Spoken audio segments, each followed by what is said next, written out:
Bullying is a worldwide problem. It's not a black or white thing, nor a rich or poor thing. I'm sure we agree bullying within the school has damaged a lot of children. Bullying was at a time and point where it was done only on the schoolyard. But now in the 20th century, there's a thing called cyberbullying. Schools should be more aware and educated to the fact that bullying is going on. Schools should have classes on bullying to make sure where children won't be afraid to come forward.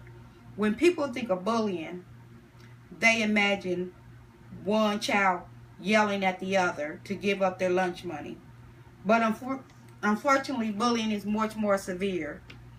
Did you know 70% of students report bullying is a problem at their school? And 1 out of 10 middle school kids drop out of school? Broadly speaking, bullying can define unwanted, aggressive behavior. Although bullying is commonly associated with kids and adolescents, it can also have impact on adults. Some children are afraid to speak up.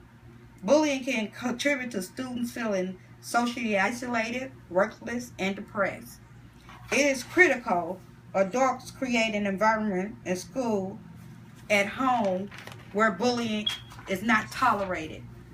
Bullying is not an evaded part of growing up, but learned at home, peer groups, and through the media. Bullying is the most common form of violence today. A 2001 report from the American Medical Association on a study of over 15,000 6th to 10th graders estimated approximately 3.7 million youths engaged in more than 3.2 million or victims or moderate bullying. Each year since 1992, there has been 250 violent deaths in school bullying. It results in school dropouts. The U.S. Department of Justice report that younger students are more likely to be bullied. Over 1/3 of students believe schools respond poorly to bullying. Because school personnel often ignore bullying, children can be reinforced for intimidation. Others bully like respect for others, basic human rights.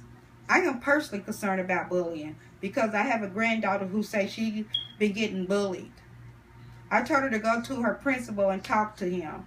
They had a meeting with her and the other children that she was being bullied by. It stopped for a while but started back up again. I told her to go back and talk to the principal again, and she said, why should I? Because it doesn't matter. Their parents obviously doesn't care, and the school can't stop them from doing what they're doing.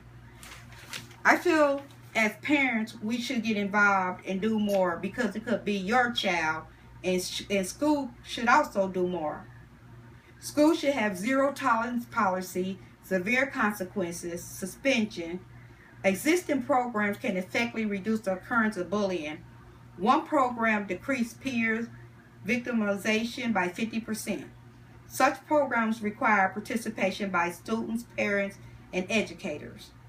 Parents must learn to reinforce their children's positive behavior, pattern appropriate interpersonal interaction. Counselors can help parents support children who tend to become victims, as well as recognize bullying behavior that requires intervention. The school system should equip teachers and school staff with prevention and intervention skills. Training can help teachers identify and respond to potential damaging victimization, as well as to implement positive feedback. School personnel should never ignore bullying. I feel with parents helping and the school system doing what they can do to help, we can avoid some of the statistics on bullying. And maybe children can go to school and get a good education and not worried about getting bullied at school.